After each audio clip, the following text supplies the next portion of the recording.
webinars that we have conducted to date have focused on one aspect or another of that unrestricted warfare. What we are going to be addressing today, in the context of some very real-time developments, is whether there's a new phase about to open up at the hands of the CCP. Among the new developments are that the Chinese Communist Party just announced that it was going to restrict dramatically exports of rare earth minerals, as they're known, to this country. We depend upon them critically for all manner of things, particularly commercial applications, but even military ones.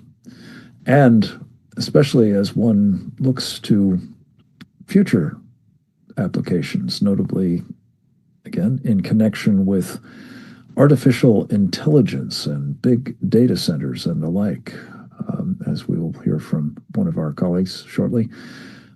This is very much a problem if we do not have access to such minerals, which the Chinese have assiduously, as part of their larger strategy for global domination, been corralling, cornering the market, if you will, and otherwise making available as they see fit to others. They cut off the Japanese some years back on precisely this line, and it's extraordinary that we still find ourselves dependent upon them for this portfolio of materials that have so many important applications.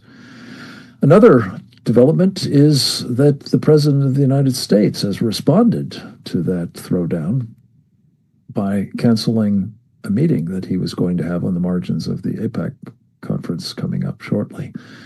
The president says that he has long suspected that the Chinese were, quote, lying in wait, unquote.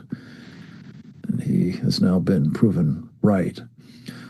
What exactly that means in terms of his further response is to be determined, I suppose. We hope that the substance of this particular program will both inform his decisions about how to proceed and catalyze a public demand for an action that I think can be described in a single word as a war footing, because we are at war. The unrestricted kind, for sure. The people's war kind, which the Chinese announced in May of 2019, a whole of society, total war, as they call it, and now possibly, in the very imminent future, a shooting war as well. To kick things off, I'm delighted to have one of our Committee on the Present Danger China members, a very valued contributor to this particular coalition and much else, in her role as the president of a terrific organization based in Los Angeles, California, the American Freedom Alliance. She brings to the role in this coalition's efforts of a woman who made an outsized contribution during the Cold War to the U.S. Navy's anti-submarine warfare technologies and capabilities.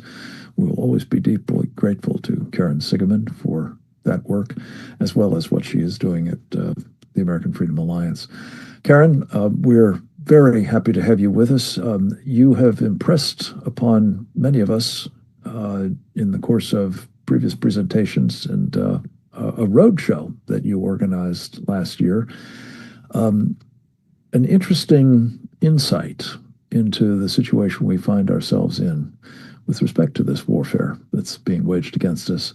I hope you might touch on that in your remarks, to which you will be turning now, if you will, please. Thank you so much, Frank. It's always an honor to be part of this august group fighting this war that we seem to be finding ourselves in. Yes, as you mentioned, we did a roadshow last year, World War III, which we also called World War Z, denoting how the Chinese Communist Party has played, again, your word, outsized role in the conflicts that we find ourselves globally. And we did one in Los Angeles, and we did 5 across the country.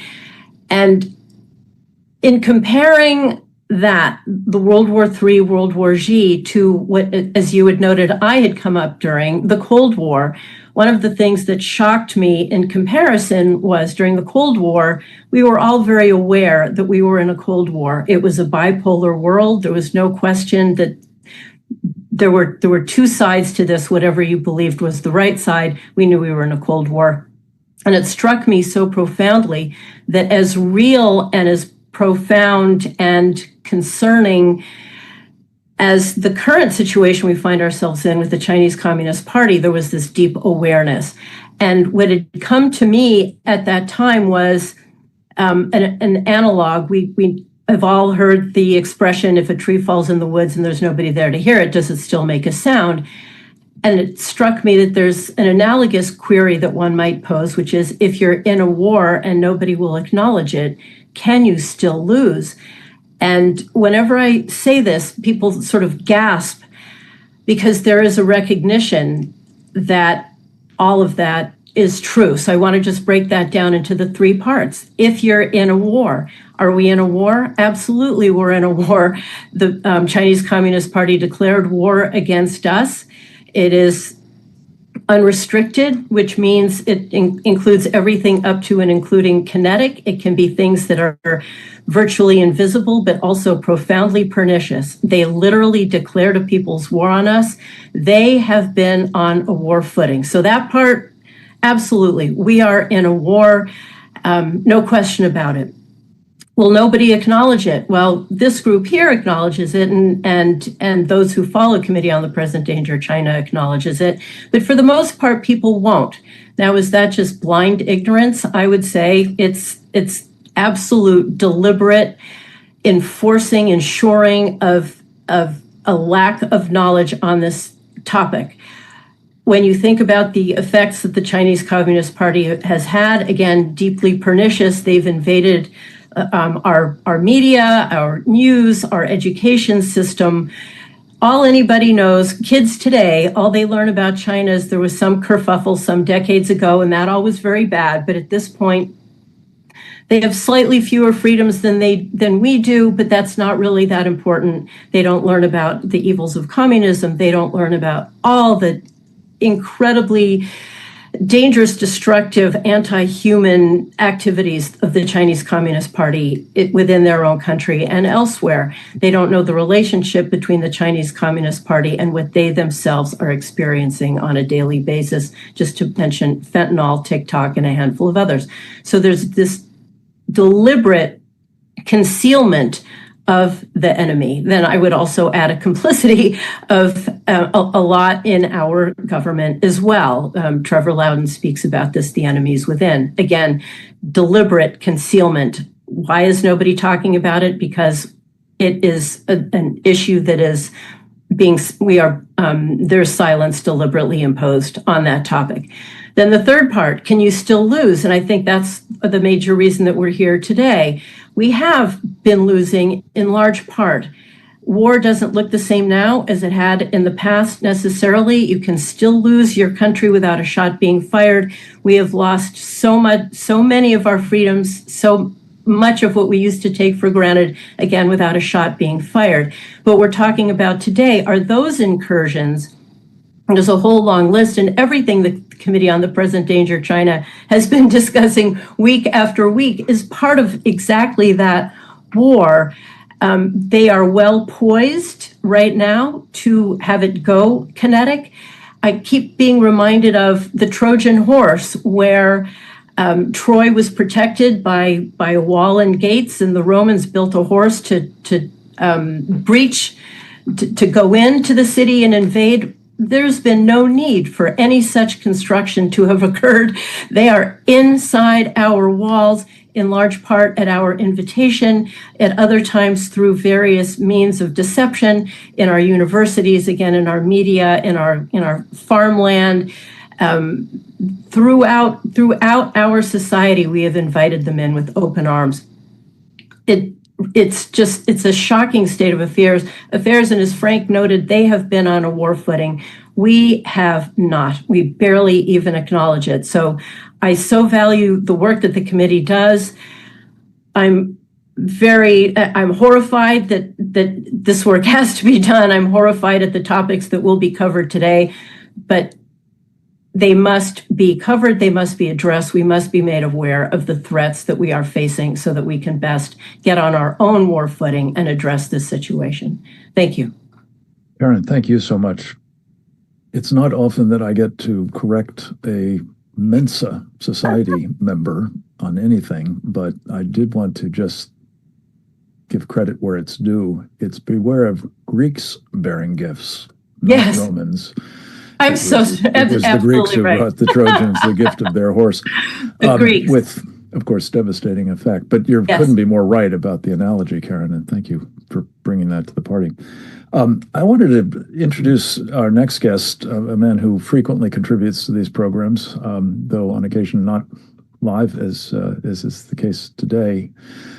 His name is Sam Faddis, Charles Sam Faddis. He is a former career undercover operative, a spy of the Central Intelligence Agency, with some very, very profoundly important insights, not only from his work in the field, but also at headquarters in Langley, where he was responsible for trying to protect our country against weapons of mass destruction, terrorism, and has some important insights into what that looks like. To the extent that it is a threat to our homeland. We are privileged to have him with us, not least because he has also been a member of our Committee on the Present Danger of China. He's also an Army veteran and a man who has experience in the law enforcement side as well, having served as an Assistant Attorney General in Washington State. But one of the things that we discussed a little bit in the course of an interview that I did with him earlier today for our program, Securing America, on Real America's Voice, is the question of whether this action by the Chinese to deprive our country of access to rare earth minerals is, well, reminiscent for sure, but perhaps replicating an action that was taken, some say deliberately for the purpose, some say it just happened to have the effect. When Franklin Delano Roosevelt, then President of the United States, cut the Japanese off from access to oil and rubber from the East Indies, that was the catalyst for Pearl Harbor and the horrific war that flowed thereafter. Might that be what we're witnessing here? Not, of course, precipitated by an American president, but by a Chinese one, with the idea that there will follow a shooting war. We talked a little bit about that with Sam. We've got an edited version of a longer interview. I commend the entire thing to you. It was fascinating. But here's a taste of it and a relevant clip for today's topic. In regard to this Chinese threat, the threat within, the threat to take action on our soil, I would say we are way down the road and we are in grave danger. One of the things that I have to confess has always mystified me from the days of sitting as a chief of station, in an embassy, in the Emergency Action Committee, considering a threat, is we go from ignoring the threat to what I'll call wringing our hands about the threat, whatever that threat is. And then it seems we rarely get to the part where we acknowledge there's a threat and we better do something about it, like right now. Not, in other words, we watch and we document and things percolate and they get worse and worse. And you keep waiting for the part where we're going to dramatically change course and recognize that only really serious, dramatic, strategic action is going to be meaningful, and you sort of wait in vain. So you and I have had endless conversations, as so many other members of the committee, President Deng or China, have had for years now, about all of these things that the Chinese are doing that make it clear that they're prepared to unleash hell on our soil and cripple us in so many different ways. And yet, here we are getting ever closer to that day and still haven't meaningfully changed course. I mean, we have put ourselves in a position where we are at a strategic level, at the ultimate macro level, completely dependent on rare earth minerals, and the Chinese, in effect, control all of them. It's not quite literally true, but functionally it is true. They control such a dominant share of these things that without them, we can't do anything. So from our military to our industry to everything in our society, and good Lord, we're every day building a new data center and talking about AI, and this is the cutting edge of everything. And every component that's meaningful in a data center and everything to do with AI is 100% ultimately dependent upon the Chinese continuing to give us rare earth minerals. So I think you and I touched briefly offline about the inception of World War II, and it was the cutting off of oil to the Japanese that was so crippling. I mean, when that was shut down, the flow of oil to the Japanese was shut down prior to Pearl Harbor. It effectively forced the beginning of a war. Now, without that necessarily being an intentional action or anything else. The fact is, strategically, they had no choice. In other words, we had them by the throat. Well, the Chinese have us by the throat. That's where we are right now, and they've effectively started this war. And then, of course, against the backdrop of that, we have the fact that our entire grid is filled with components that we know they've built backdoors into, kill switches into. Lord knows how many other such kill switches there are built into everything. We have no idea how many military-age Chinese males on our soil with what intention. We could go down this list almost forever. The FBI's been saying for years, the Chinese are prepared to effectively shut down our entire critical infrastructure. So now they can destroy our economy, turn off the lights, turn off the water, unleash, we have no idea how many sabotage teams. We could go on with this forever. I mean, they are poised to do this and may in fact have just begun. They may have fired the first shot. They may indeed. Thank you, Sam. There's a lot to unpack there, and we will do some of it in the next hour or so. Turning with the group's permission, and most folks are on live, which I'm very grateful for. I did want to further set the stage for this conversation with a short clip from another of our contributors via video, an interview that I did with Gordon G. Chang earlier in the week that's very much relevant to setting the stage for the deep dive we'll do on some of the things that Sam talked about. Gordon, of course, is a senior distinguished fellow at the Gatestone Institute, a columnist for Newsweek, and the author most recently of Plan Red, China's project to destroy America. Let's go to the video with Gordon, please. Yeah, we're in an existential fight. The Chinese understand that. We do not.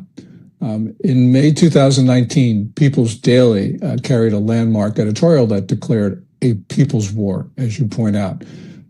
In March of 2023, PLA Daily, which is the main propaganda organ of the Chinese military, defined people's war as total war. The Chinese didn't need that definition. They knew that, but they were telling us. And of course, they have the doctrine of unrestricted warfare, which comes from the title of that 1999 book by two Chinese Air Force colonels. In short, the Communist Party believes it is in an existential struggle with us. And it's not because of anything that we say or do, Frank, but it's because of who we are. An insecure regime in Beijing is worried about the inspirational impact of our values and form of governance on the Chinese people. So we will never have amicable relations with China as long as the Communist Party rules it. And although we are the far stronger society, when you look at the metrics, we have not been defending ourselves. So we can lose our country. And in fact, when you see the lack of political will in administrations from one president to another, the threat is real. We know that there are Chinese networks of operatives, soldiers, and others in this country. They've been studying our patterns. They've been looking for our vulnerabilities. They're just waiting for the go order. And we have been oblivious. You know, we have ICE going after poor migrants in California fields. And yes, they should not be in our country because they are not documented. But that doesn't mean ICE should be devoting its priority to attacking farms in the Central Valley. It should be going after these networks of Chinese in our country. They openly fly China's flag in cities like San Francisco and New York. So what more do we need? I mean, this is just wrong. On September 5th, Politico reported that the national defense strategy will incorporate a fundamental shift in American priorities to the Western Hemisphere. Some people call it Fortress America. I don't think they'll use that in the document itself. But essentially, it will be less of a focus on restraining China and Russia in areas far from the United States. It'll be focused on our borders. And yes, it's important for us to deal with threats in the United States and in our own hemisphere. But the Chinese will take this as essentially an admission that the United States no longer can defend its allies. And it's going to be working to break up NATO. It'd be working to break up our treaty relationships in East Asia. This is going to be a catastrophe, or at least it's a catastrophe in the making. Now, we don't know exactly what the national defense strategy will say, but if the Politico reporting is right, this could very well be the end of the United States as a global power. Wow.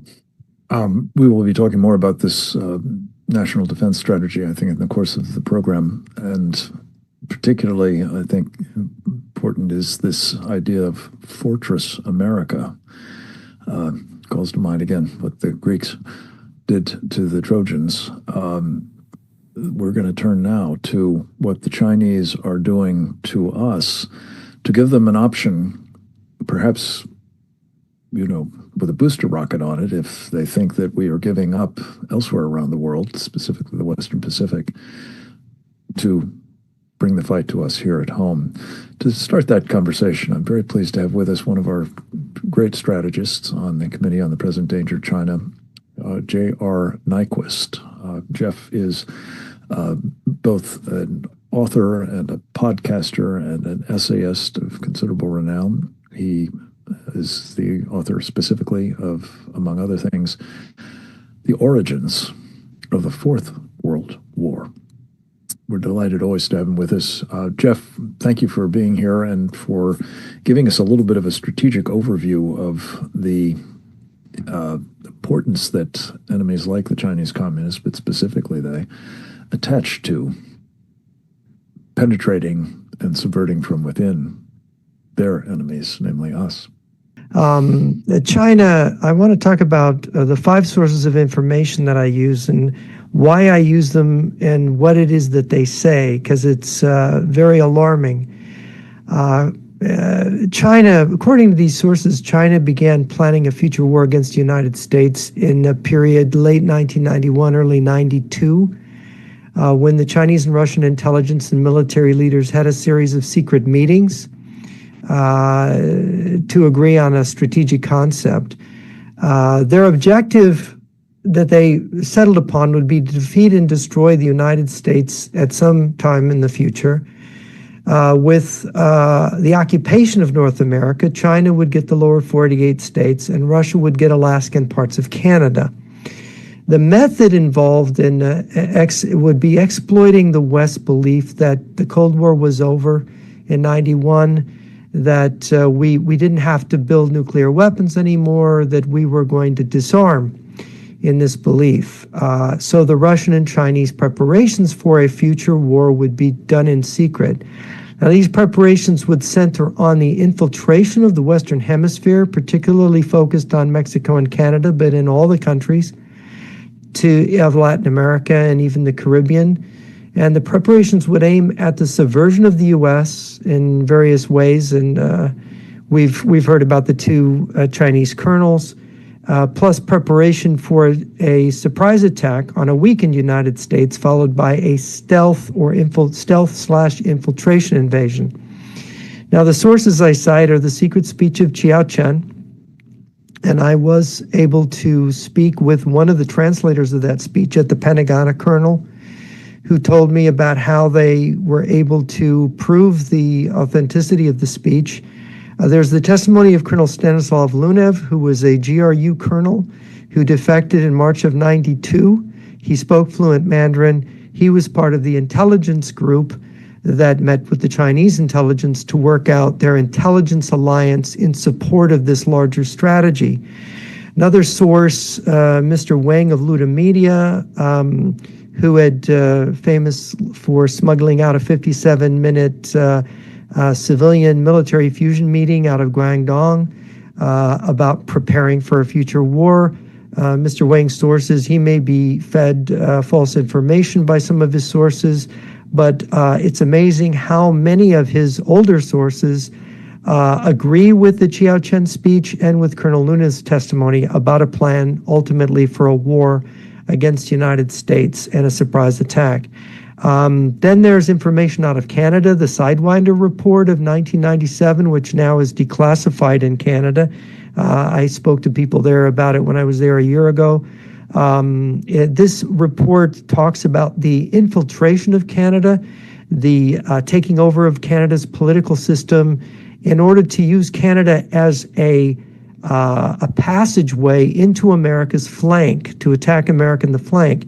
You've got sources out of Mexico, not only Scott Gulbranson, but there's other ones, about China's infiltration of Mexico, which is quite extensive. And Gulbranson had done investigative work back 24 years ago, his book, The Silent Invasion.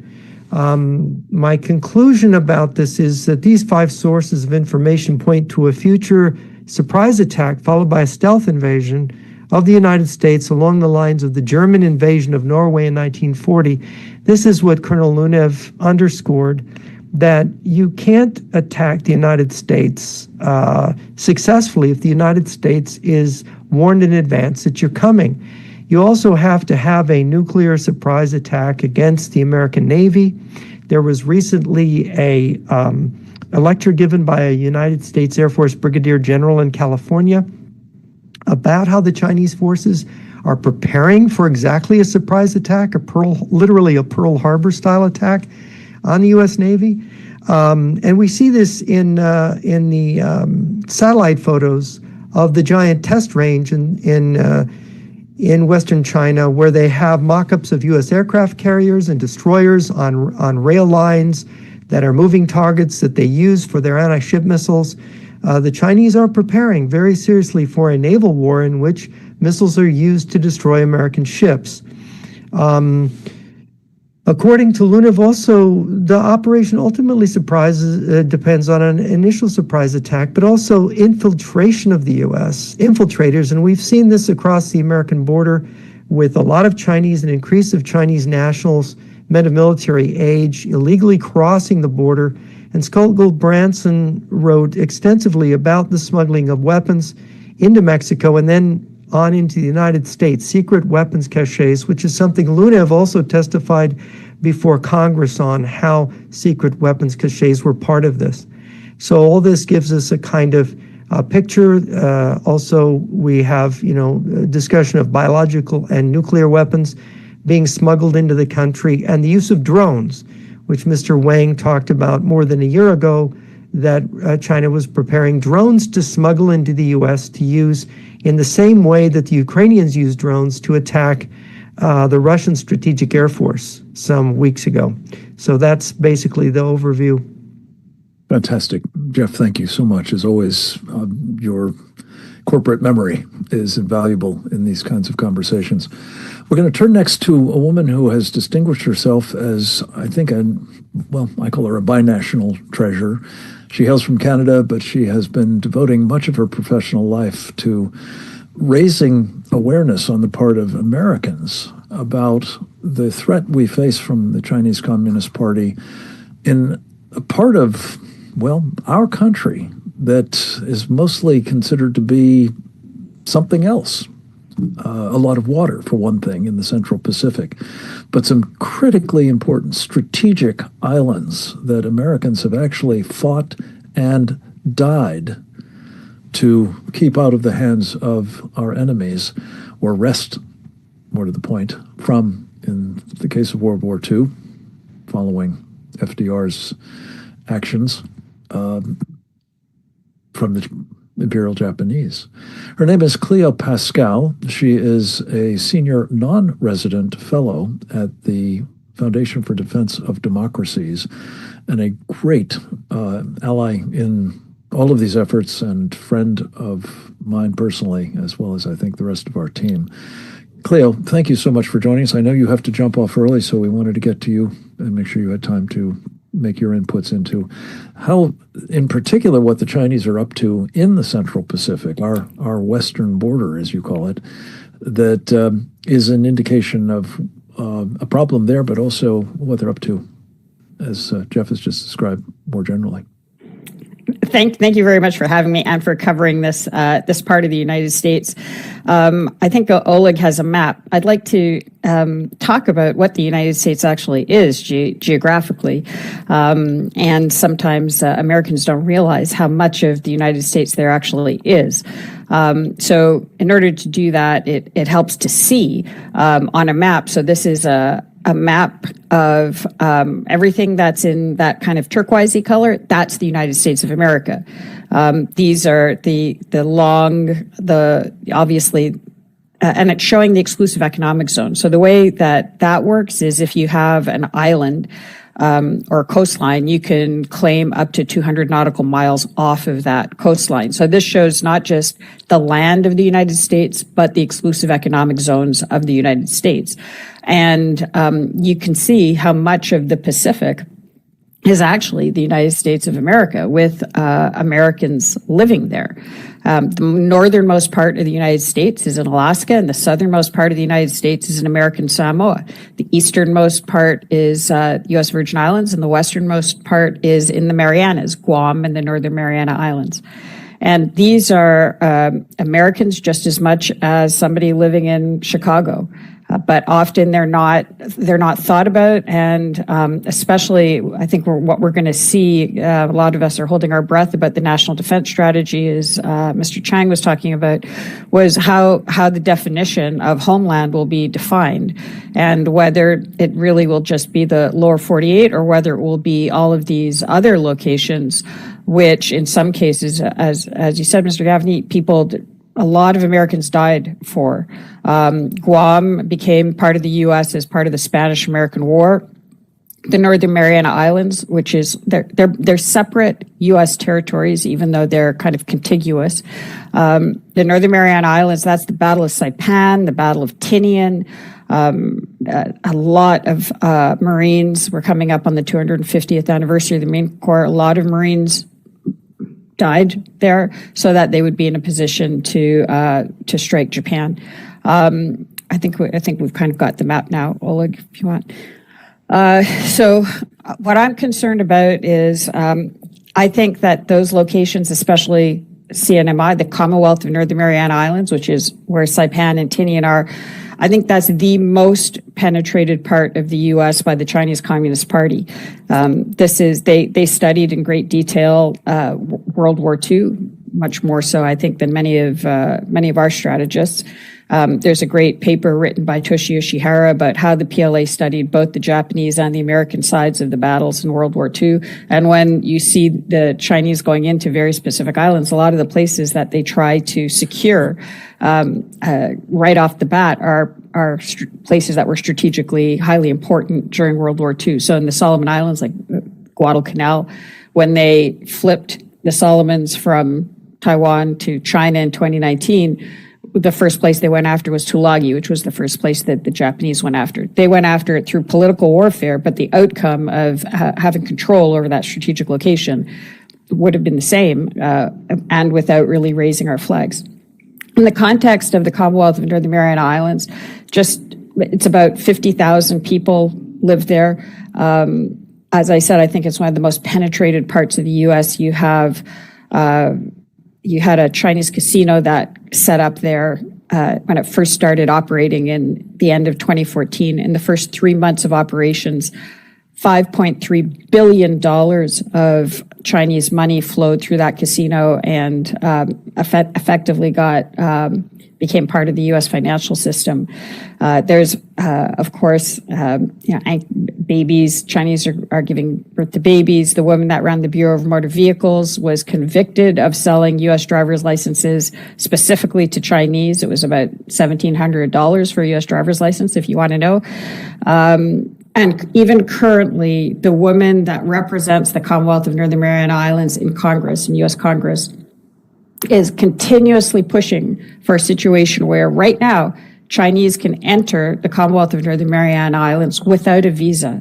It's the only part of the U.S. where Chinese can come in without a visa. They're not supposed to leave the Commonwealth of Northern Mariana Islands, but they are in fairly high numbers illegally taking the 60-mile boat ride to Guam, where they've been found on the U.S. military bases in Guam. So if you're talking about infiltrating a force in a highly strategic location in order to be able to disable U.S. capabilities from the inside, that's already in play. And of course, in any Taiwan contingency, both Guam and the Commonwealth of Northern Mariana Islands are a big problem for China. So, of course, they would try to identify and disable critical nodes within both CNMI and Guam, and they've had a free run of it. Like I mentioned, Chinese still can come into the Commonwealth of Northern Mariana Islands with no visa. They fill out an online form, and that's it. And that's something that the woman who represents them in Congress has been pushing for, and she's also pushing for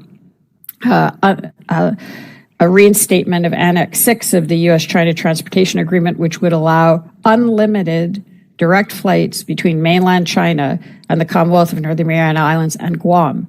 And because, of course, the Chinese have control over the customs on their side and potentially have bought up key people on the U.S. side, that would be that would give them the ability to flow all sorts of stuff directly into Guam and CNMI apart from people. And we've seen the compromising of critical infrastructure via Volt Typhoon as well.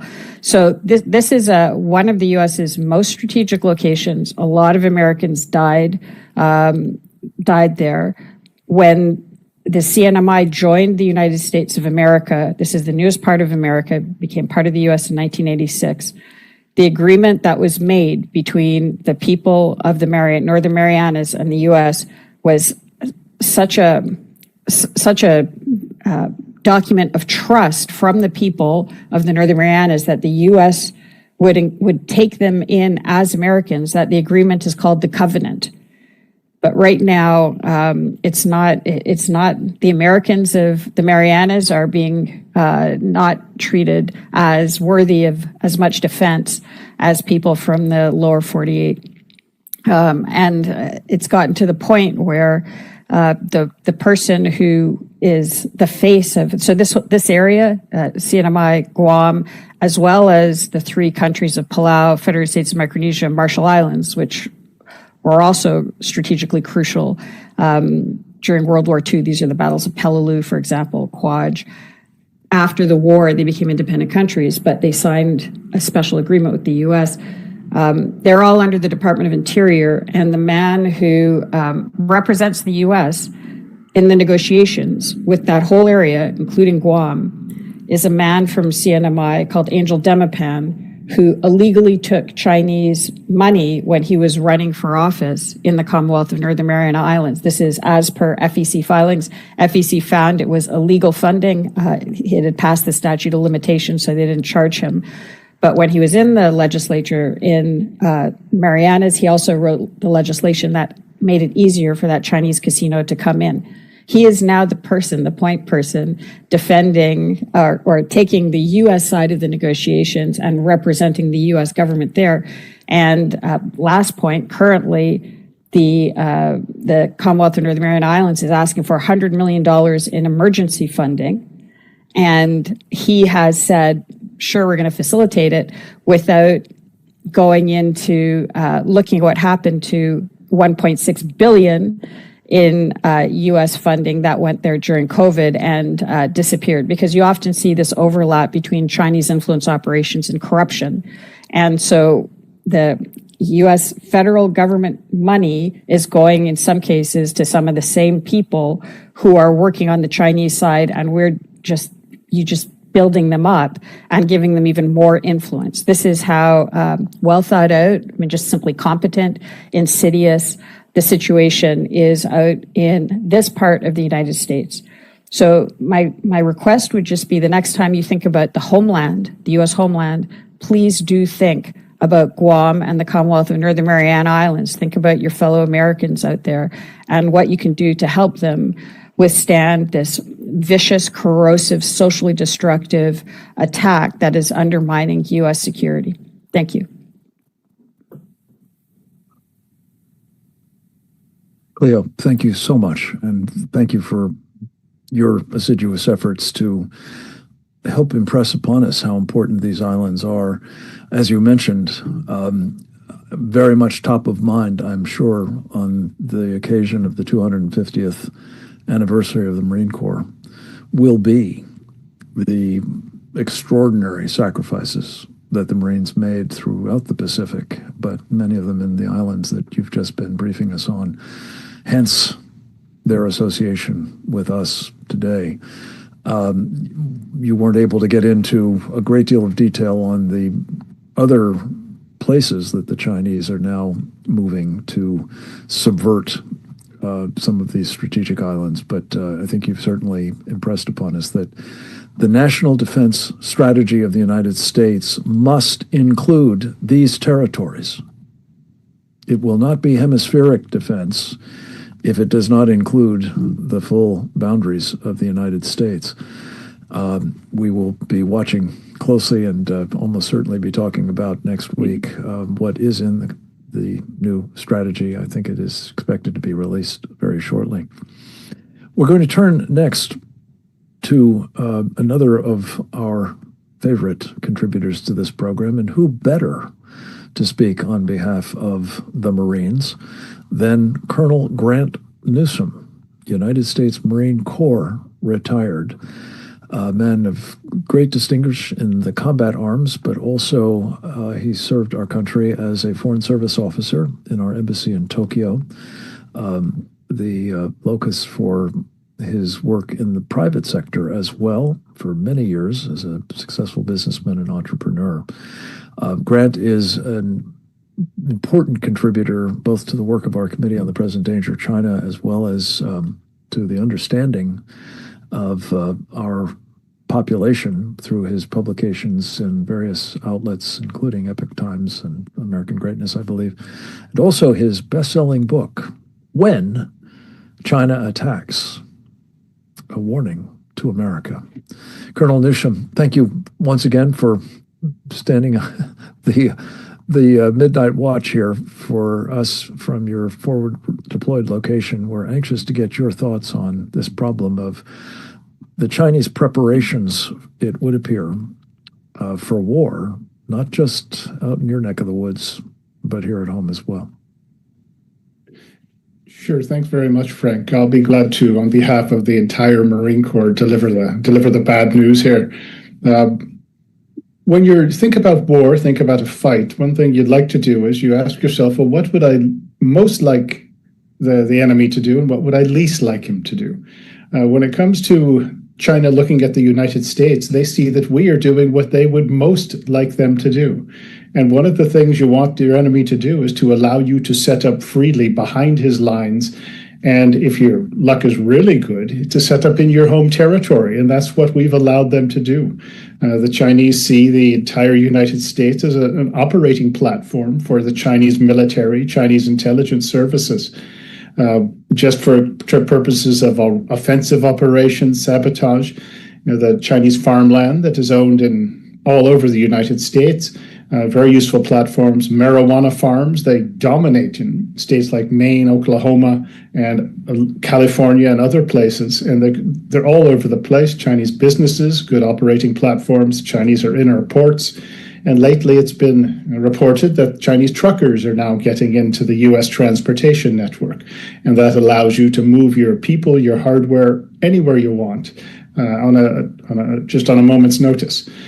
Also, you wanted to make it to be easy to put your people in place, and we have certainly done that. When the Chinese have been operating police stations in the United States for a long time without the FBI having notice of it until quite recently, that shows you got a problem. Additionally, the friendship associations, the Chinese diaspora, there's no problem for the Chinese security services and military to place their people in the United States, and they've taken full advantage of it. Moving hardware into your target country, into the U.S., that's easy. With Chinese shipping containers by air as well, there's effectively very little chance of the Chinese getting caught if they move something in, particularly via sea.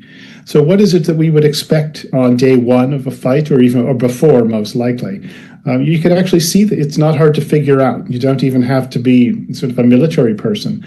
Well, you're going to see armed drones going down the flight lines at U.S. military air bases, taking out our fighters, bombers, refuelers, you name it. Chinese in U.S. ports, well, the U.S. Navy is going to get hit just enough so that the ships can't move.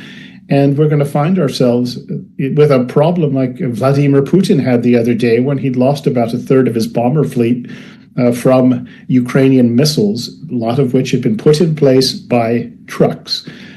So we're going to see that. Infrastructure is going to be shut down. Our power grid, water supplies, sanitation, that's just going to stop. And it's well known that the Chinese are in the systems, both with their sort of hacking, but also the hardware. And so much of our system networks is Chinese, with the kill switches in it. And nobody quite wants to think about it. So think of what happens when our grid goes down. Imagine if you can't use your ATMs, Wall Street and the financial services, they all stop. Telecom systems don't work very well, if at all. You can see the nature of the problem that Chinese can prevent us with very quickly. Our transport systems, those are going to have some real problems. Railways aren't going to be working well. Airports aren't going to be working. Even our river transport, the Chinese have bought up property at some strategic locations along some of our rivers. Highways, the choke points, the Chinese have figured these out, take down a few bridges, say going across Nebraska, and nothing's going to move very well. Our ports will stop functioning as Chinese cranes just give up the ghost. How are you going to move food around the country when you've got these kind of problems? How is oil and energy going to move? And be ready for some sort of a biological attack. And even the fear of it is going to hamstring us. Industry, well, we've seen what's happening now with the rare earth cutoffs. It's going to be complete and total. Pharmaceuticals will be cut. The resources that we need to make things like explosives.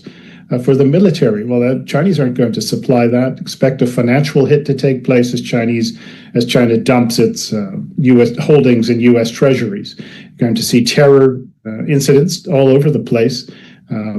That will be either Chinese special forces or Iranian, Venezuelan, the gangs, the Mexican gangs, etc., pro-Palestinian groups. The anti-war movement developing very, very quickly. Like instantly, that calls on America to stop and to also say that it's America's fault.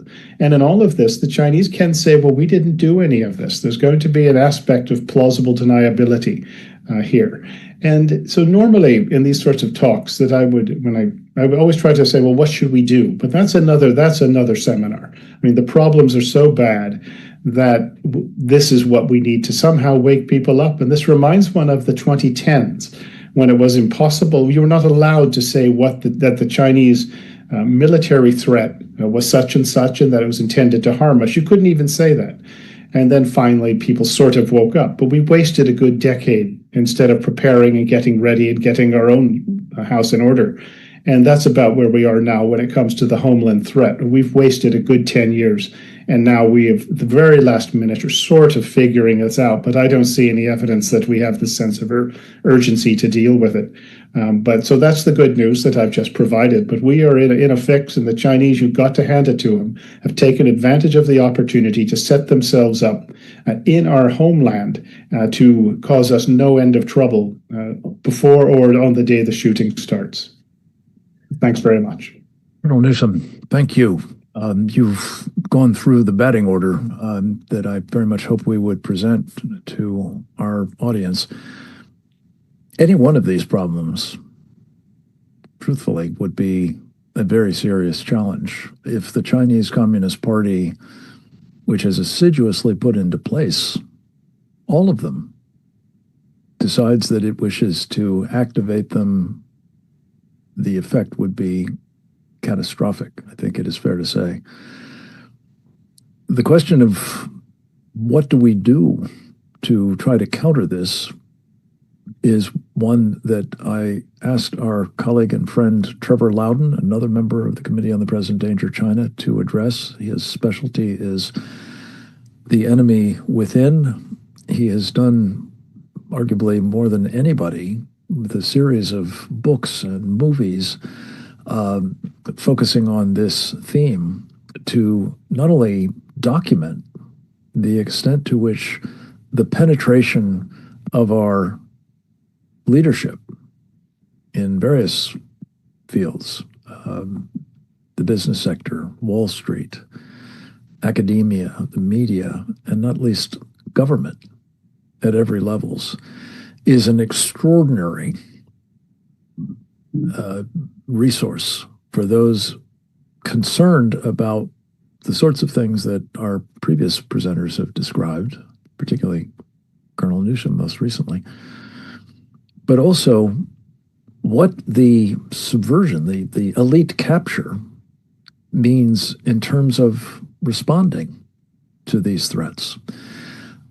One of the things that we've always asked Trevor to address in presenting on this subject is how could President Trump root out those captured elites, render them ineffective, and perhaps thereby making it impossible for the enemy to fully exploit the capabilities that they've, like the Trojan horse, brought inside our walls.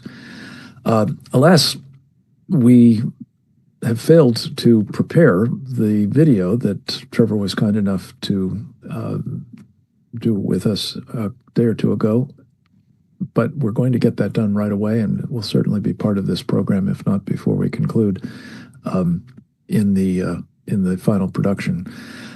So in the meantime, we're going to turn to our final participant. His name is Brian Kennedy. He is not only a member of our Committee on the Present Danger China, he's the chairman of the committee.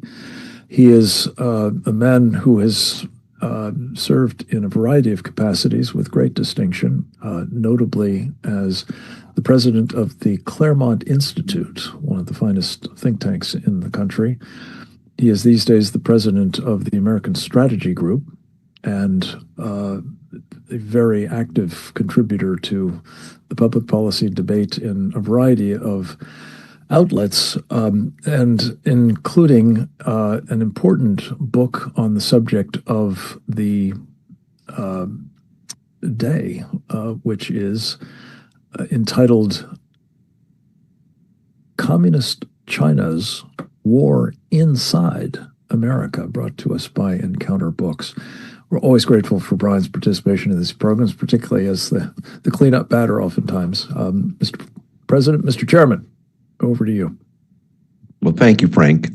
Great to be with you. Great to organize this panel. I was listening with great interest to both Cleo and Grant. Very sobering stuff from everyone, but especially sobering from them. My father was a Marine, this on the 250th anniversary of the Marine Corps. And he actually landed at Tarawa, Saipan, and Tinian during World War II. And he was very alive to the notion that this was a strategic part of the world, but he was more animated just in the immediacy of it, with the idea that the Japanese were not going to surrender those islands. They were, the Japanese would say that they would, all the force of the world could not take those islands in 1,000 years. And it turns out the U.S. Marines were able to take those islands. And they took those islands with young men who simply believed in the cause of human freedom and the defense of the American homeland. They were not nearly as sophisticated as today's soldiers in so many ways, whether it was the kind of weapons they had, but they had something equal to that of today, which is that love of freedom and a certain kind of American grit that is hard to argue against in the annals of history. The Chinese, it seems to me, fear one thing about us the most, and that is our love of human freedom and our belief in a higher power, namely God, and that we care more about freedom and the love of our God in the afterlife than we do money or earthly things. That's very hard for a communist to understand, and that makes the United States very dangerous. I was listening to everything Grant had to say, and Jeff and others, about what the Chinese strategy may be. And as we've talked about on these webinars before, the Chinese have gone a pretty far way of taking over the United States. They build, the transformers that distribute our power, the pharmaceuticals, now the rare earth, magnets and other rare earth minerals. All these things add up to, in the Chinese mind, a kind of conquest of the United States. As I've said on this program many times, they spend $16 billion on intelligence and influence operations. They think they own the United States already. Their fundamental plan is to extract as much wealth and knowledge from this country as they can in this period of U.S. decline. That seems to me the Chinese strategy. You have, I think, the number 3 person in the Politburo, Wang Huning, who wrote the book America versus America. And so the Chinese Communist Party sees America not merely on decline, but at war with itself. And if we look out today, we see in America's big cities the makings of a civil war, where you have states simply not recognizing the authority of the U.S. government. And as Trevor Loudon has said many times, that is actively sponsored by Communist China, trying to push these radical groups within the United States to foment rebellion against the country and to weaken us internally. And they are pretty far, in their own mind, they're pretty far down the road on that. And then you have a president in Donald Trump who gets elected to office. Now, as I've talked about many times, it seems to me Communist China made war against President Trump during his first administration, when he was trying to stop the theft of intellectual property by Communist China. They declared a people's war that we've talked about ad nauseum. But they also started spreading COVID throughout the world. And they were prepared to use COVID as a method of war against the United States. And they've caused, $20 trillion of damage to the U.S. economy because of that, maybe 10 trillion theft of intellectual property. So they've done massive damage to the country, not to mention just the Americans who've been killed in the process. I think the calculation right now, and the place we need to be focusing on, is supporting President Trump and his policies, because I think they're going to change here shortly. And also to be alive to the notion that Communist China is going to wage war here in the American homeland, has been waging war here in the American homeland, and that we Americans have to prepare ourselves for that war. They may have imported 200,000 men of military age special forces during Joe Biden's administration. Okay, well, we're still 330 million Americans, and we're Americans who believe in human freedom. If they'd like to bring an army of 200,000, let's see who can win that fight. And Americans need to be prepared for that fight. Will there be terrorism? Quite likely. Will there be sabotage? Yes. Will there be a shutdown of the power grid? Yes, that is certainly possible. But if you back America into a corner, that doesn't mean we don't come out fighting. And the calculation for communist China needs to be that we, the United States, are not going to just sit down and take this. That if you want to attack us on the American homeland, we will fight back. You want to challenge our interests abroad, we will fight back. We're prepared to do anything in our power to defend human freedom, our human freedom. And we have, the ability to launch nuclear weapons. We have the ability to engage in conventional warfare at a very profound level. Now, we don't want to do any of those things, but we're prepared to do so. Will that mean a radical change in the history of the world? Yes, it will. But communist China can be under no illusion that simply because they may have the upper hand in certain areas, that the U.S. is not willing to use our own military and economic power against them. And I think this is really where President Trump is, what I think you're going to see with President Trump, a real change in focus. And I'm confident that the national security strategy that's supposed to come out quite soon, there'll be a classified version of that and an unclassified version. I'm very confident that it will reflect a very serious posture for the United States. So far, President Trump has tried in a variety of ways to present a world where everyone can be peaceful and prosperous. He has presented that to the Middle East, and we'll find out whether that's successful. My guess is there are still forces in the Middle East that don't care about prosperity. They simply hate America, they hate Christianity, and wish to destroy it. And we Americans stand in their way. So does Israel. But Israel is just the immediate focus of their attention, that ultimately the Islamic world means the destruction of the United States. And so just because we have this peace deal with, or not we, but a peace deal between the Palestinians and Hamas and Israel, that doesn't mean that we Americans are out of the woods. The war against America will continue by the Islamic world. The Chinese will help that war that the Islamists will pursue against the United States. They don't care about money so much as power. And I think one of the lessons we're learning from the Chinese is they care much more about power than money. President Trump presented them a world where they could become wealthy and be, a very advanced nation in what they're doing. And yet they continue with this notion that they're going to wage war against us. And in the face of that, the United States simply has to be prepared with President Trump as the leader of the country to do everything in our power to make sure that we're defended.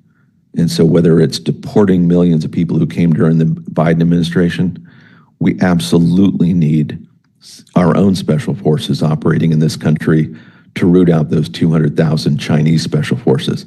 That needs to happen at once. Americans need to be prepared to help those special forces if need be. We need to make sure that we have the most advanced weaponry there is, whether it's nuclear weapons or national missile defense. We need to have the best of both. We need to make sure that our economy is humming, that Americans are working hard, and that there's as many opportunities for them as possible. And so as dire as things may be, Frank, I'm confident that the United States is going to rally here and get many of these things right. However disadvantaged we may be, we still have the creativity and brilliance of the American people with which to rally around. And President Trump, I think, understands that clearly and will be doing everything in his power over the next several months to make sure we're prepared for the war ahead. So thank you, Frank, and thank you for organizing all of this. Thank you, Brian. And from your lips to God's ears, as they say. I've asked Oleg to let me know if Trevor Loudon's video is available. We'll play it. It is. When it is. It is available. Let's go to that now. It's actually a nice final touch as well. I think we'll put it in front of Brian's in the final production, but it's worth hearing in its full form. Let's go to Trevor's. Hi there. Well, what evidence is there that the Chinese are preparing for war? Well, I want to quote from the Communist Party USA. Now, this is back in 2010, when they were talking about what they would do if China got in a war with the United States, if the United States got in a war with China. And they said basically, if this happens, this will demand from us new energies to struggle and on yet another, perhaps the biggest domestic front against imperialism. Now, in communist language, that means they would join the fight from American soil against China. Now, we're seeing this from several communist outlets at the moment. The American Communist Party recently released a tweet saying, the war is coming. This is Russia, China, and Iran. This is America against the free world, they said, of Russia, China, and Iran. You need to choose your side.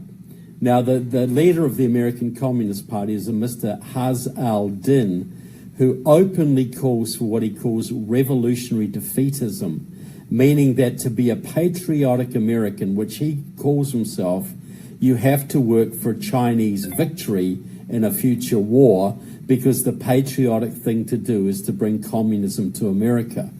So I'm seeing this chatter in all sorts of Marxist, communist literature right now.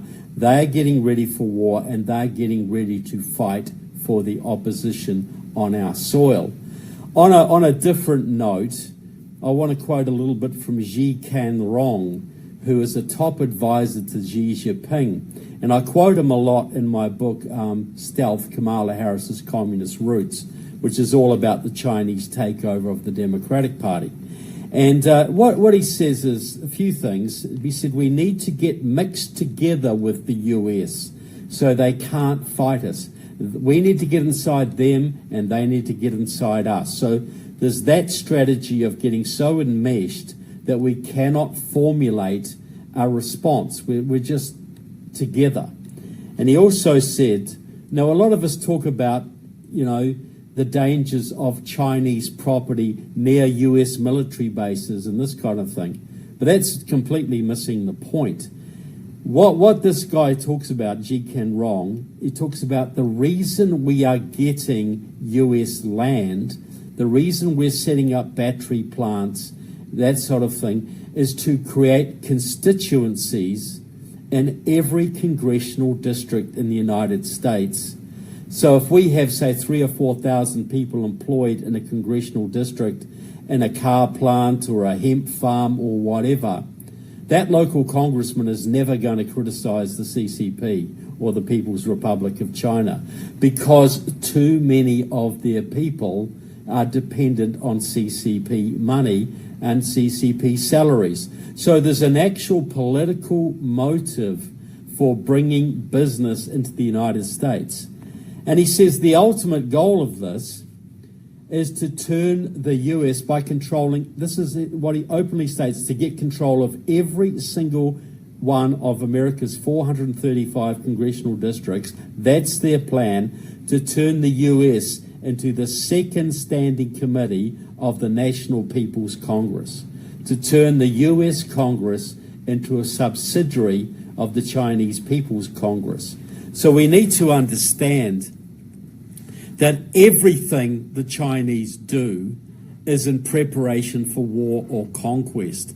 They have huge networks here. We saw them operating in, when during the George Floyd riots. That was pro-Chinese communists from the Freedom Road Socialist Organization who have direct ties to the Chinese, who put pictures of Mao up on their Facebook pages, have people going to China and to Venezuela too, by the way, burning cities all over America. Very, very organized, very synchronized.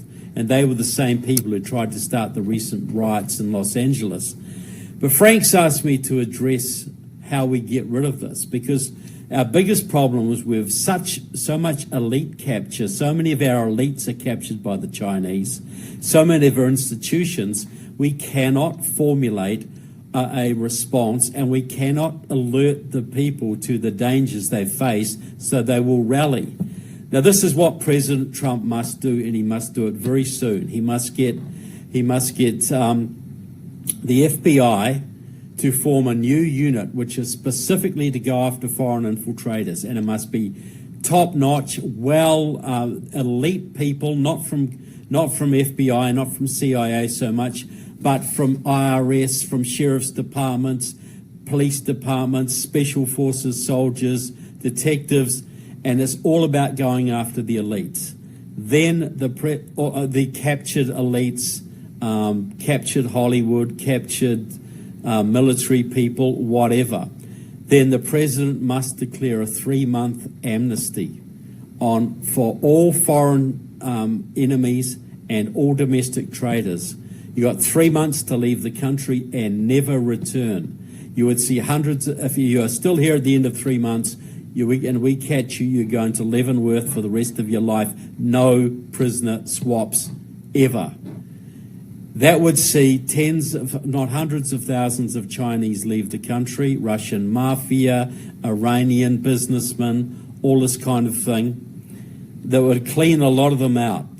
Then you would basically say to every American traitor, if you have been working for the Chinese, stealing secrets, influencing people, trafficking technology, you got 3 months to come forward and spill your guts to this new unit. Tell us everything you know. If you are completely honest and are willing to testify, you'll get immunity from prosecution. You'll never hold public office again, anything like that, but you will not go to jail if you come forward and spill your guts. This would cause a massive meltdown in the Chinese networks, the Iranian networks, the Russian networks, and all the other networks operating in this country, because the Chinese businessman who's paying off the senator wouldn't know if the senator had taken a deal and was wearing a wire, and the senator wouldn't know if the Chinese businessman had taken a deal and was wearing a wire. It would cause a massive meltdown. We would get tons of evidence. We'd clean the country out. You'd see a whole bunch of Wall Street guys stand down, a whole bunch of big tech guys, a whole bunch of Hollywood types, a whole bunch of senators would stand down for family reasons. You would get an influx of people coming out of the woodwork to register their names to escape prosecution, because they could see the tsunami coming, because they know that a lot of other people are going to turn themselves in and they would be able to incriminate them. So let's get in now before they come after me, before I lose any opportunity to make a deal. This is how you take down mafia. This is how you take down organized crime. We've got to treat the Chinese, Iranian infiltration of the country as an organized crime problem, which will soon lead to a military problem if it's not addressed. Use organized crime methods. It's simple, it's elegant. Nobody has to get executed. Only a few people have to go to jail, and the American public would finally understand how deep the problem is. It's domestic, it's foreign. They're getting ready for action. They're getting ready for war, just as the Islamic terrorists are. I think they're going to do it in synchronization, and we better get on top of this real quick. So thanks very much, Frank. Thanks very much to everybody for watching. Trevor, thank you. And I'm so glad we were able to get that into the program. a lot to talk about and not a lot of time to do a proper round of Q&A, but just very quickly, I think Cleo Pascal is still with us. If that's the case, is she in fact able to take a question? She's still there? Great. I am. I'm wearing my coat. A change of gear. Cleo, I just wanted to ask you a question. You have put a laser designator, I guess I might call it, on this fellow Angel Demipan. He would seem to be someone you don't want anywhere near the front lines of defense of our republic.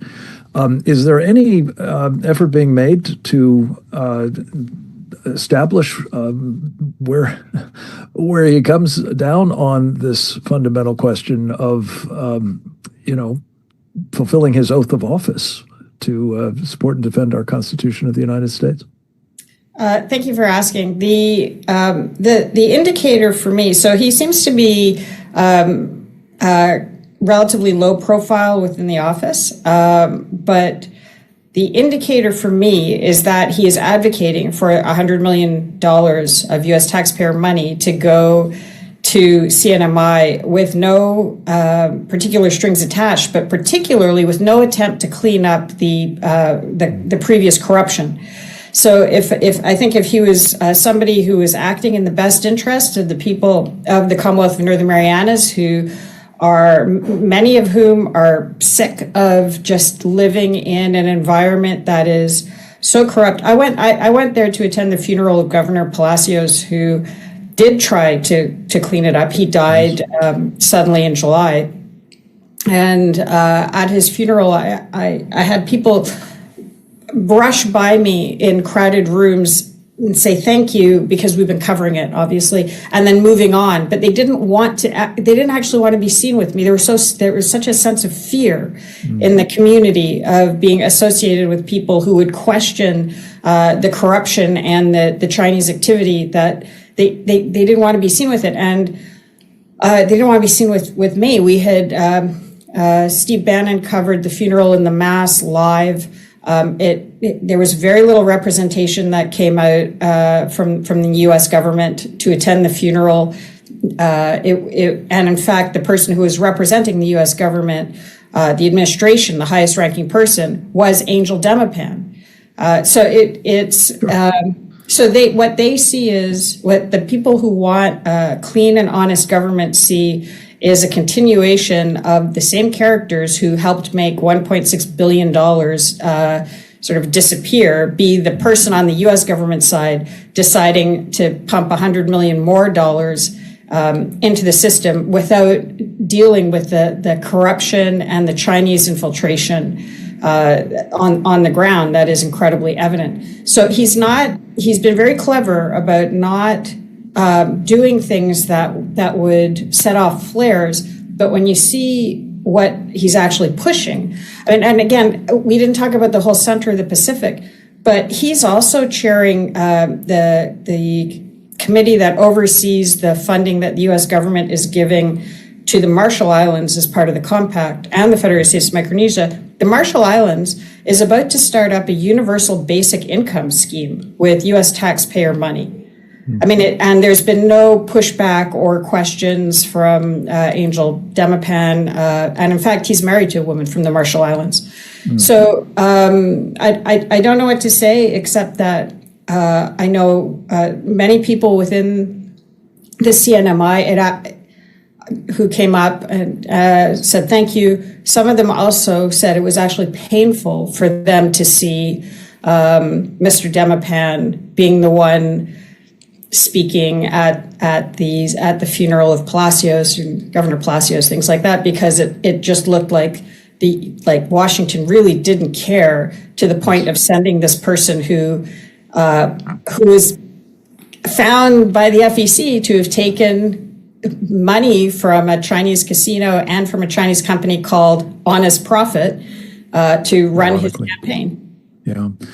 Cleo, thank you so much. This is very helpful. I'm very hopeful that a splendid legislator by the name of Representative John Molinar, the chairman of the House Select Committee on the CCP, will take this on as an issue, because it is of such strategic importance, as you say, and we need the minimum accountability if not, a house cleaning at the Department of the Interior.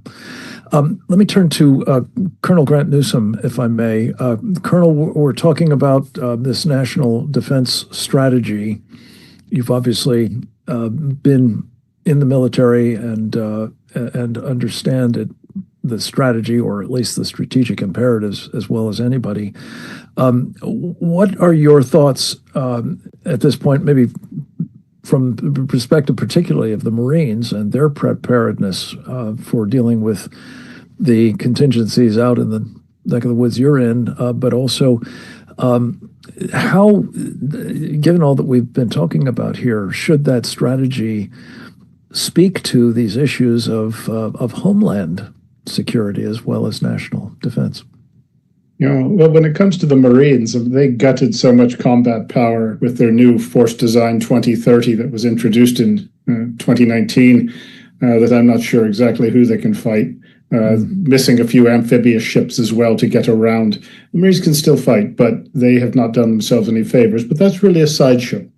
When it comes to the new national defense strategy, what I'm concerned about is that, like most of these strategies, it's going to mean everything to everybody, and people will be able to interpret it however they want it to be.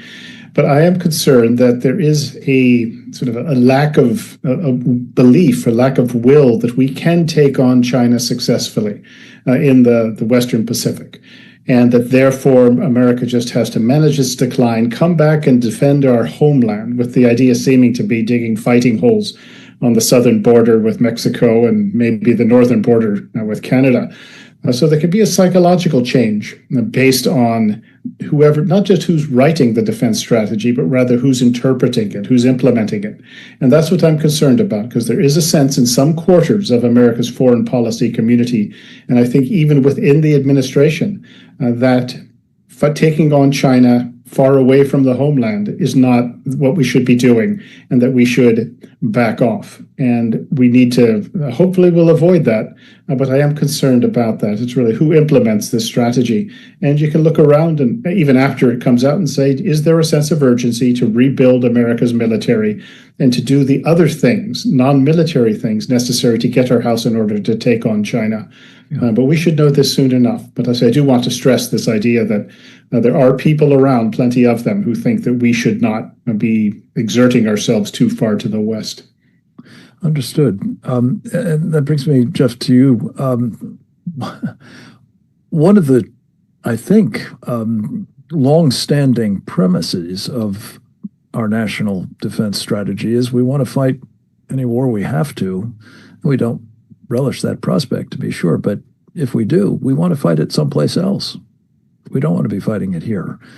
Would you comment on this phenomenon of the, well, they call themselves restrainers, I think, and whether the impact of their alternative to that kind of forward strategy will, in fact, wind up assuring that, especially with the Chinese preparations, we're going to fight the next war here in the United States, very much in the rear area, if you will, that Pete Hegseth, in his comments to the generals and admirals the other day, said there won't be any of in the next war. Well, we already have, military TV has broadcast the news that Russia moved nuclear weapons to Venezuela. And that this is something Putin threatened because, of course, we were giving weapons to Ukraine.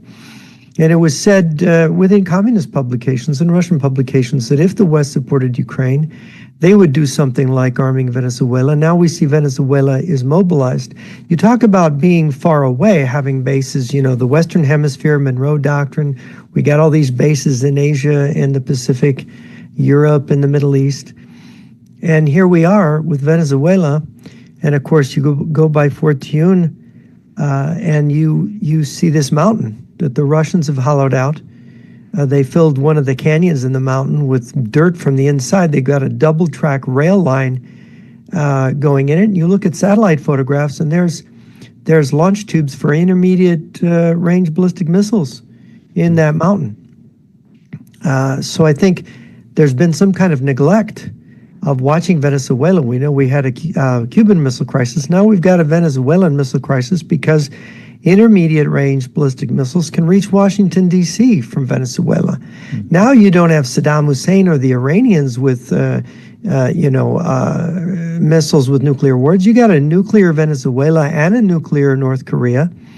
And you've got Chinese and Russian troops in Venezuela, something you didn't have in Iraq, something you don't have in Iran to that same extent. So we have a problem in the Caribbean, in our own hemisphere. And that's our back door. All of our defensive rockets are in California and Alaska.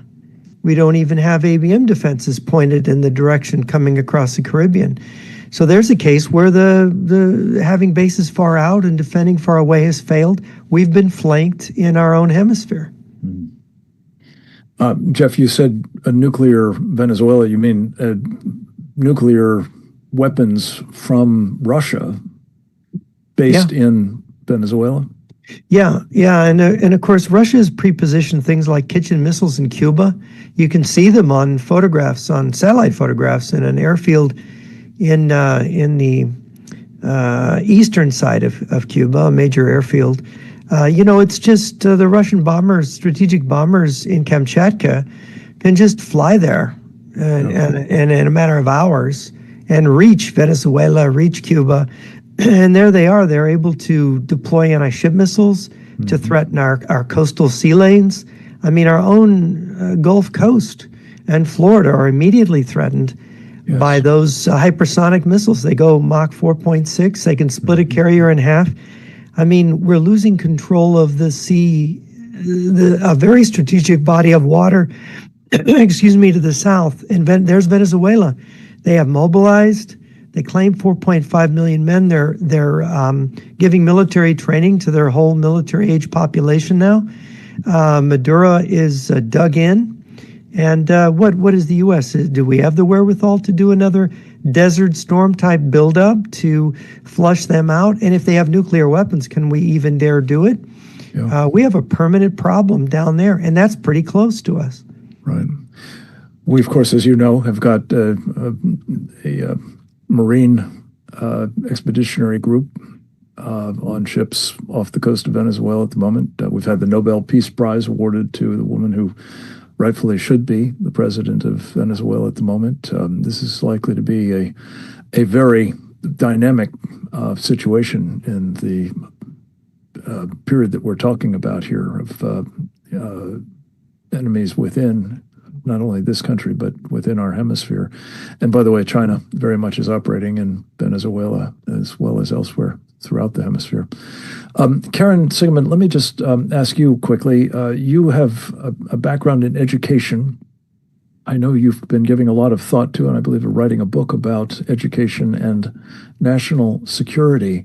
When we talk about all of this, one of the serious shortcomings at the moment, it seems to me, is our government talking to us about these sorts of problems. This program, this webinar series, I think is of such importance because there's just not enough of it coming from official sources, whether it's about the unrestricted warfare, the pre-kinetic kind, or whether it's the possibility that this could go actually violent.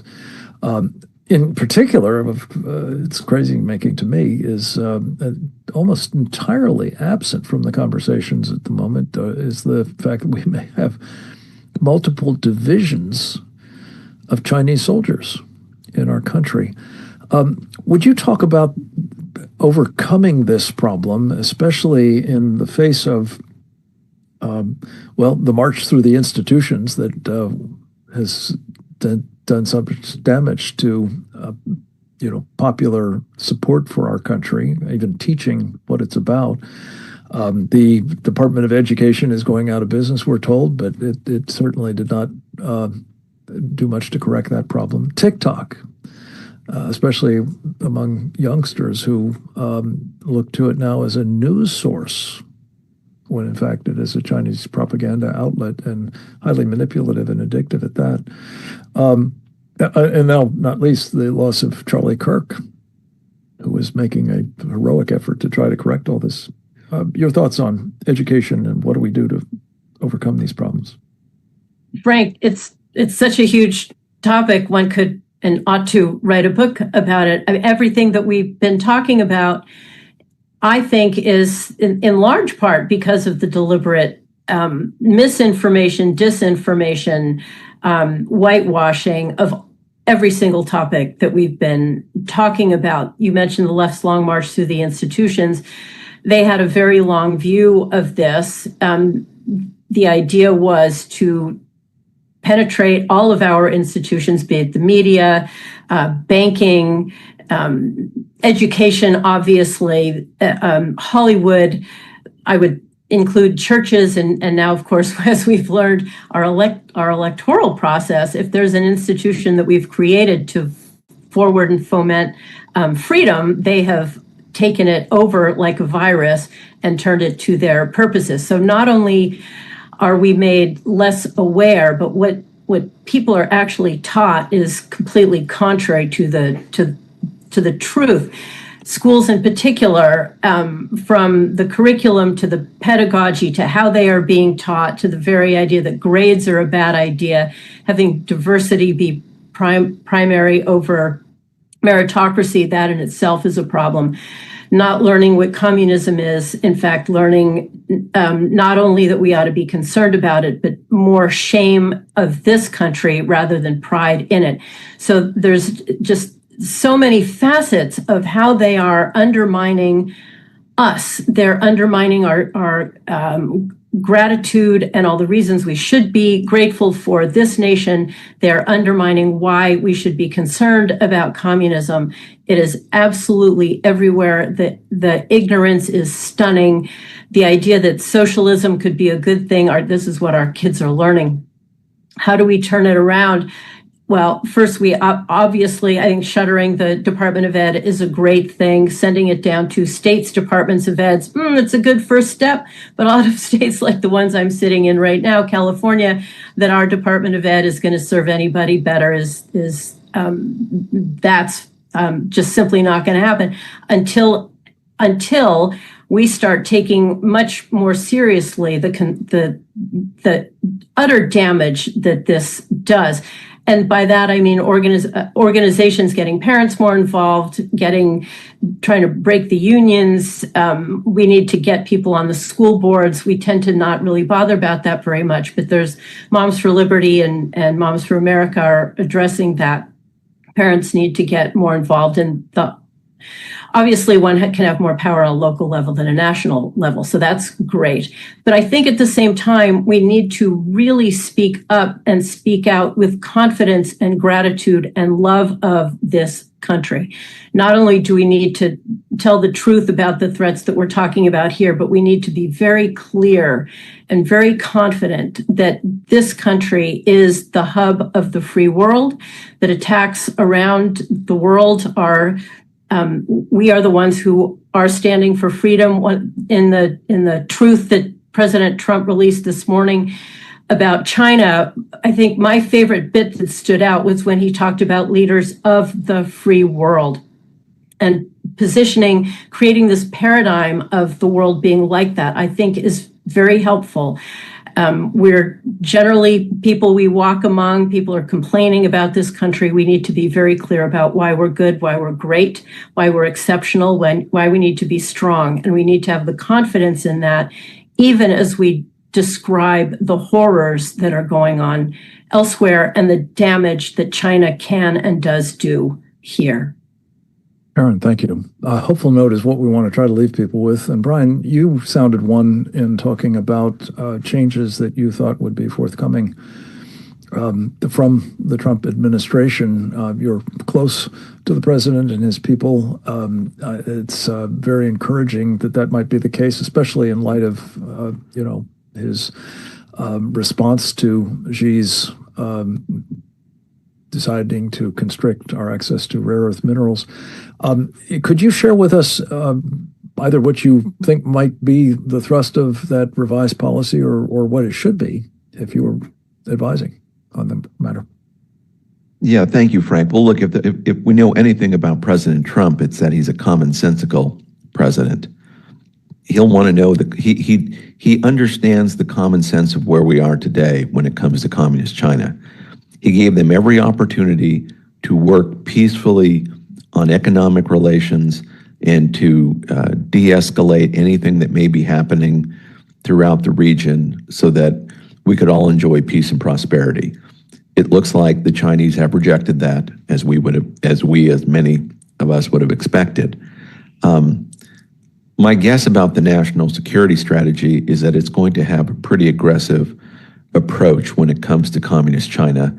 That may not be in the public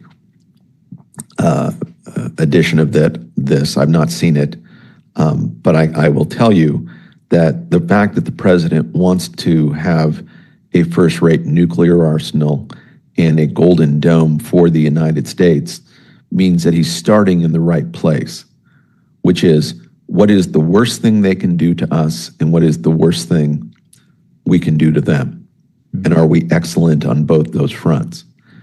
Then he understands that our electric grid is vulnerable from that kind of an attack. And so whether it's the top line, most devastating things to the infrastructure required in the United States or the projection of power of the United States, whether it's public or not, I think the president understands that we have to be very aggressive here, that we're not going to negotiate our way out of the problem we're in.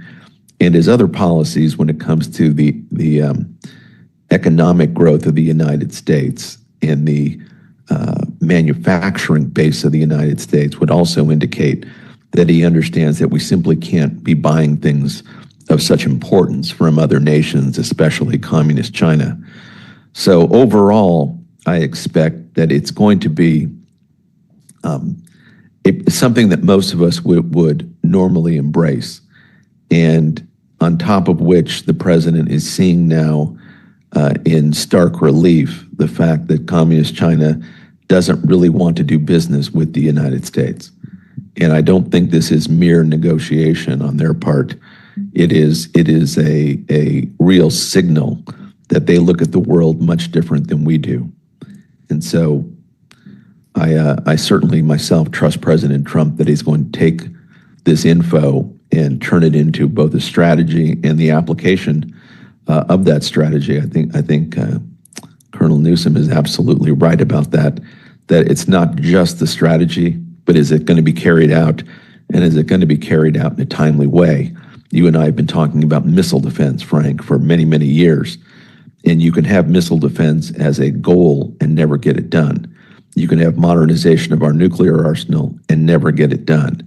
There are so many things that our bureaucracy put as wish items that they never complete. This president's going to have to make sure that bureaucracy he's overseeing gets things done ASAP. Amen. And I'm confident we're going to move in that direction with great speed. We very much will be monitoring all of this and reporting on it as best we can, as well as trying to make sure that it is maximized in terms of the impact on the trajectory we're currently on it. Right. Course correction is long overdue. If you take nothing else away from this program, I think that's pretty clear. Just 3 quick points of my own. I hope that what we will see is 3 aspects of policy that are going to be addressed. One is the country needs to be put on a war footing. As I said at the outset, we have gone for too long on this notion that it doesn't matter that the Chinese Communist Party has put their country on a war footing and taken advantage of our failure to do so here, perhaps to devastating effect. Secondly, we need to, as we were just discussing with Dr. Sigeman, get the American people clued up about these various formidable dangers here. The presence of hundreds of thousands of Chinese soldiers, for example, or soldiers and students for that matter, or other nationals who are engaged in or will be at the request or direction of the Chinese Communist Party, subversive activities, or perhaps sabotage or espionage or intellectual property theft or maybe even assassinations, who knows. Crowdsourcing what I think of as situational awareness about those folks is more than just encouraging people to see something, say something. They need to know what to look for. They need to be encouraged, called upon. You know, the old Kennedy line, John F. Kennedy, ask not what you can do, what your country can do for you, but what you can do for your country. What you can do for your country is get smart on these sorts of problems and become engaged as part of a war footing to protect our country. Not taking matters into your own hands, but assessing the environment you're in and calling attention to any problems that you see to the appropriate authorities. And finally, I would suggest that what is urgently needed is a more symmetrical attitude towards the fundamental issue here. Just as we should be, allowing hundreds of thousands of Chinese students into our country when we have a handful there, just as we shouldn't be allowing them to be buying up our farmland when, of course, we couldn't possibly buy any land at all in proximity to military installations, no less, in China. These sorts of asymmetries are in desperate need of corrective action. But the most important of all is the Chinese Communist Party makes no secret of its determination to destroy our country, our government and constitutional republic, and as necessary, the country as well. We, at a minimum, must make it our policy to bring down the Chinese Communist Party, not by force of arms, presumably, but in league with our natural allies, the people of China, with whom I think we by and large have no grievance, and who, if anything, have an even more profound reason to want to get rid of the Communist Party than do we. They threaten us. They threaten us with mass destruction, as we've heard throughout the program. They've actually inflicted mass destruction on their own people. By some estimates, 100,000 of them, 100 million of them. And that doesn't take into account 400 to 500 million more that they actually boast of having murdered in the womb as part of their population control practices. That murderousness makes, I think, the people of China important allies, and we should be doing everything we can to help them liberate themselves from this regime that, as I say, has terribly brutalized them and threatens us as well. With that, we'll bring this particular edition of the program to a close. We've gone a little bit long. We appreciate very much your being with us, and we especially appreciate your help in disseminating this important video, and it's incredibly vital content to your friends, family members, colleagues, and others as they are in need of this. I'd like to say they have a need to know. I want to thank all of our speakers, as well as Oleg Atbashian, who makes these programs possible, and of course, to all of you for participating as well. God bless you. God bless our country. Talk to you next time.